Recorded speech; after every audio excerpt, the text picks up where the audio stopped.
And thanks for staying with us, everyone. Economist Professor William Barboating is cautioning that Ghana's economy may face difficult times in the coming months. His warning follows a recent decision by President Donald Trump to impose a 10% tax on exports from Ghana to the United States. Professor Barboating suggests that the effects of this move could be felt in rising inflation, reduced dollar inflows, and pressure on the local currency. He shared his insights during an appearance on PM Express Business Edition. We don't have to panic. I think it requires a sober reflection of our economy and our trading destinations, and then look at it in detail and find out how we can navigate through this. Now, we have to understand the effect and how this will play out. In trade space, there are different types of restrictions. In the past, they used to have these kinds of quotas where countries will be given certain number of maybe quantity that you can export.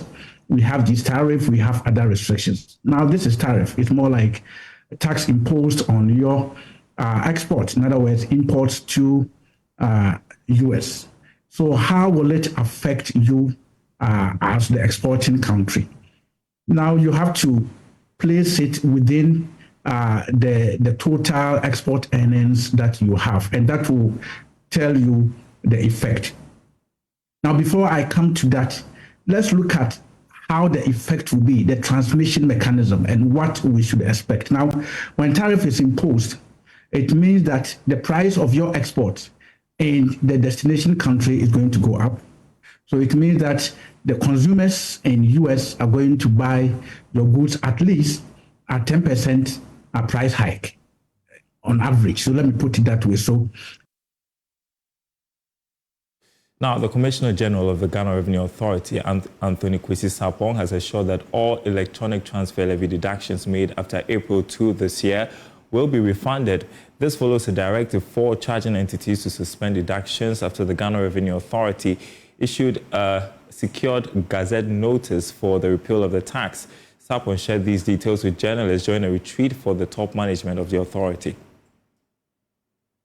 Assurance from the Commissioner General of the Ghana Revenue Authority, Anthony Sarpong, is in line with earlier directive to the charging entities to halt the charging of the E-levy and other taxes that were assented to by the President. He indicated that there has been an agreed guideline for all parties to follow in getting rid of the tax. He assured of his commitment to get all charging entities to refund any levy charged after 2nd April 2025. Indeed, we had a lengthy conversations with the charging entities, and we prepared a program of action to enable them implement the law as soon as it comes into effect. We do know that this is technology issue, so ideally we had agreed with them that early morning of today, which is 3rd April, the charging system should all be taken off, and we believe that they are working on it. But if for any reason anybody has suffered the E-levy in this intervening period, the assurance to every Ghanaian is that we're going to go back to reconcile with all the charging entities and make sure that anybody who has suffered the levy from 00 hours of 2nd April will get their refund duly given to them. The two-day retreat by the management of the GRA forms part of initiatives to reflect and strategize on how to meet the revenue target for the year. Speaking on behalf of the Finance Minister, Director of Revenue Policy at the Ministry of Finance, Daniel Nwe, assured the GRA of government support in mobilizing more revenue for the state. Let me assure you that the government of Ghana through the GRA is steadfast in the commitment to ensuring a conducive environment for voluntary tax compliance. We are in a modern, efficient, and we need a modern, efficient, and customer-centric revenue administration, and this is vital to achieve this goal. In line with this vision, substantial efforts are made to digitalize various aspects of tax processes, and government will continue to support the GRA to do this. The retreat is under the theme, Transforming for Impact and Growth. Meanwhile, the abolishment of the E-levy has sparked mixed reactions amongst mobile money vendors. While many welcome the relief from transaction charges, others fear a decline in customer visits and profits as users return to self-service platforms. E-levy is being abolished, and most Ghanaians are happy about it. However, some are not that thrilled. I'm here at Kaneshi to speak to some Momo vendors to find out how they feel, given that they are beneficiaries of the E-levy. It is the subscribers that benefit most, but we do transaction most of the time with the bank by taking e-cash from them when we need it. And at a point in time, because of the E-levy, we have to stop because we are working for profits. You get me? So doing the transaction with the bank and for them taking part of your profit, it's kind of a loss to us. So it was like we stopped going to the bank or stopped doing the transaction with the bank because of the E-levy.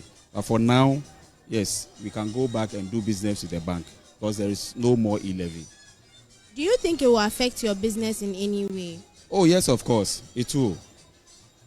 I would have the ease of having my e-cash because I can sit in the office and then do transaction and get my e-cash. But before, because of the E-levy, I have to be going around to my colleagues to get e-cash just to avoid the E-levy. Because what the E-levy charges us is more than our profits. So it was like we are out of business. But for now, I can sit at my comfort and then get my e-cash from the bank. So that's how it's going to affect me directly. I think when the E-levy was first introduced, most of the subscribers, that is our customers, they prefer to come to us to do the transaction because when they are doing the transaction on their phone, for MTN charges, they have a cutoff point. Those times it was up to 1,000 cedis. Now that it is 2,000, those times it was up to 1,000 cedis. But for E-levy, if you want to do a transaction of 5,000, you pay E-levy on all the 5,000. But if it is MTN 5,000, you pay charges on only 1,000 cedis. That was then. So we had a lot of customers from the beginning. But when it got to a point, I think about 3 months, everything became normal. Well, people want to sit at their home and do their business. But except those who want to do a large sum of money, that one, it will favor them because the cutoff point was around just 1,000 cedis. So if you want to do a transaction of 6,000, it is better to come to the agent to do it than to do it on your phone because of the E-levy. What was your first impression about the E-levy being abolished? Oh, the E-levy, those who benefit from it is the subscribers. What will help us is that we if you are transferring money to our wallet to the bank account, that one there they won't take anything from us. Some of the customers they don't know how to do the transaction on their phone, so they will ask you, the agent, to send to them straight away. And some of the customers, let me use this word, they think they are wise enough, or because of literacy, so they may say, I'll do the transaction on my own without coming to agents. So that one will affect me. I feel someone happy, somehow sad. How? Okay, it's going to affect me some way because people used to come, because of the E-levy, they used to come and send money frequently. Nowadays, since the E-levy is out, they will come rather do the deposit and send it from the phone. So it's going to affect my marketing now. Oh, normally, it's going to cause a lot of confusion between us, the agents and the customers, because most of the customers don't know enough about the E-levy. And when they come, it says that withdrawing money does not even take charges again. So when you tell them they charge, then a lot of confusion that comes between the agent and the customer. So how do you feel about it? Somehow it's good, but somehow it's going to worry the agents who serve the customers, because they are going to complain a lot. Some may even think we are stealing from them, because most of them, so the education needs to go out for them to know that withdrawal does not involve with E-levy. E-levy withdrawal charges has been there before E-levy was invaded, so they have to understand it, that withdrawal charges is there. There you have it. Mixed feelings amongst Momo vendors. Some are happy about the e-levy being abolished. Others are not thrilled because they are going to lose customers. From Kaneshi, Rosla Calistego, Joy Business. All right, you're watching The Marketplace. Some news from the banking sector. President John Mahama has appointed Dr. Naomi Kwete, the original head of consumer banking at EcoBank, as the new managing director of Consolidated Bank. This announcement was made in a letter from the Ministry of Finance to the bank's board. The letter also indicated that the nomination is contingent upon meeting all the requirements outlined in the Companies Act. Dr. Kwete will succeed Daniel Addo, the current managing director, and brings over 20 years of experience in the banking sector. Additionally, President Mahama has nominated Sheila Azuntaba as the deputy managing director of the bank. Also, Bank has announced the appointment of Dan Saki, former managing director of EcoBank Ghana, as its new board chairman. The announcement was made through a circular to investors via the Ghana Stock Exchange in Accra today. The appointment, which took effect on March 20, 2025, follows approval from both the Bank of Ghana and the bank shareholders. Mr. Saki succeeds Joe Mensah, who served as board chairman since 2019. In addition, Bank has restructured its board as part of a strategic move to enhance its operations.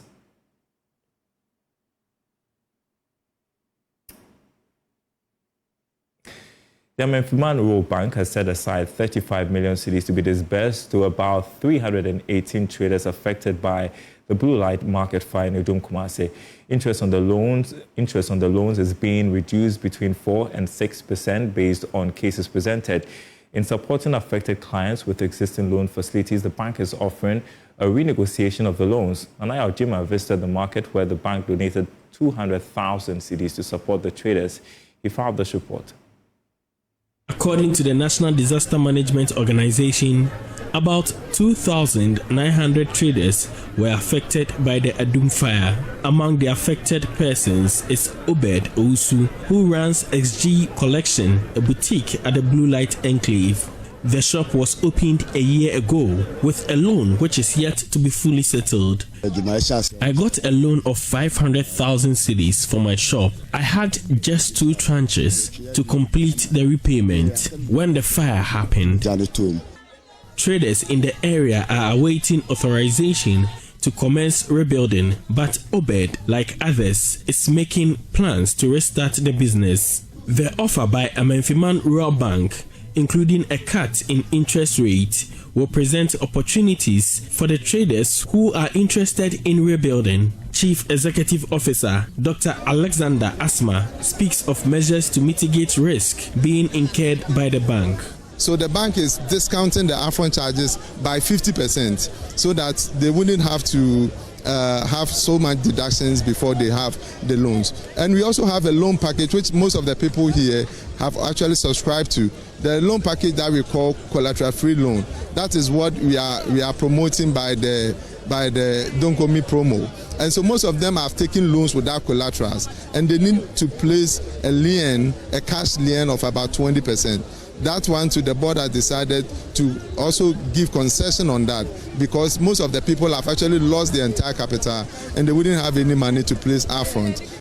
As part of concessions for the traders to benefit from the loans, repayment of the facility will commence in 3 months. Though the offer is opened to all affected traders, existing customers will be prioritized. So we came not only to provide immediate help in the form of support, business support to these customers, but we also came to provide corporate social responsibility support to the entire affected victims. So we gave an amount of 200,000 Ghana cedis as a corporate social responsibility support as a donation to help the reorganization and rebuilding of the place. For Joy News, Nanaya Ojima, Kumasi.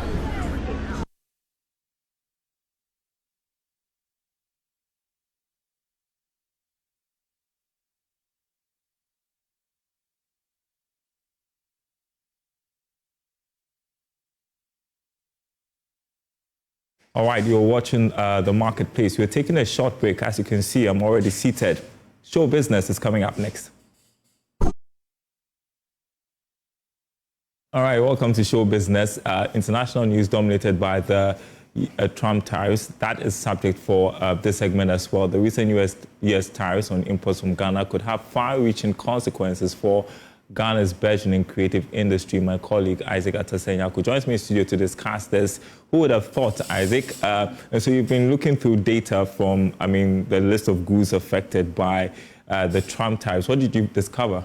Well, Darryl, a number of things, but one of the things that struck me from the data we got from the Ghana Export Promotion Authority is that now artifacts, from clothing to fashion, accessories, to other things related to the creative arts industry that was exported to the US sometime last year amounted to somewhere $40 million.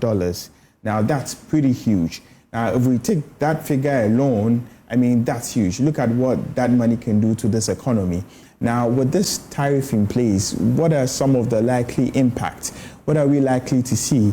Now, here is a trend of, the general, trade with the U.S. and probably when we move to the next slide, that will tell us about the figure in perspective. But for me, okay, these are some of the items, breaking down the items, from garments and clothing, wigs, falls. Only garments and clothing alone, we had about 36 million, worth of stuff exported to the U.S. Now, this tells you, if you look at the creative art industry, a lot of fashion designers, we've had people like Chocolate and the likes, be able to cross over to Hollywood and also, send their stuff outside of Ghana to the America. Now, these people are making waves outside of Ghana, and indeed, these are bringing some foreign exchange to the country. Well, I didn't know that we exported false beards. That's pretty interesting. I found out to be quite interesting when I came across this anyways. Yeah. But, look at textile products, headgear, hats, batik, tie and dye. These are fabrics. If you look at our local industry, local fabrics and all of that, these are things that the West likes and always will like to purchase. All of these things are likely to be affected by this. I'm happy you made mention of Hollywood because, that makes me, brings back the story of Tekura, which I covered. Their djembe tables, which made it onto the Black Panther movie set. Yes. That was a big deal. Yes. And so it makes you wonder, how going forward some of these things could be affected, because they need all this stuff to make their movies, and also tells us how these, even though we are talking about non-traditional exports, how they are linked with other facets of the creative arts industry. Talk about music, film, and so many other. Yes, exactly, Darryl. Tekura made the headlines when her stuff was featured in the Black Panther movie.